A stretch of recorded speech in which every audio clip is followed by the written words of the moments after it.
नमस्कार. एका कॉमेंटमध्ये असं म्हटलेलं आहे की बंगालमध्ये 30% मुस्लिम आहेत आणि ते पूर्ण मतदान TMCला जातं, म्हणजे ममता दिदीला जातं किंवा विरोधी पक्षांना जातं. BJP सोडून ते सगळ्यांना जातं. यावेळेस जास्त असं ममता दिदीला जाईल. तेव्हा मग जे 70% हिंदू आहेत त्यापैकी कमीत कमी 4 ते 5 किंवा 6 लोकांनी BJPला मतदान दिलं पाहिजे.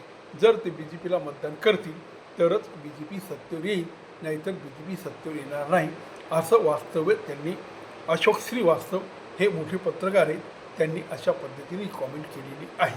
खरं तर आता 2 दिवस बाकी आहेत की निकाल काय लागतो ते, कोणी कोणाला मतदान केलं ते. पण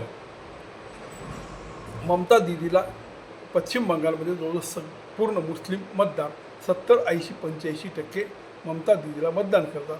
काही डाव्यांना करतात, काही काँग्रेसला करतात. यावेळी असं वाटतं की त्या ठिकाणी काँग्रेसला बऱ्यापैकी मतदान मिळेल आणि जो कबीर आहे त्याला आणि OWCंना सुद्धा काही मतदान मिळेल.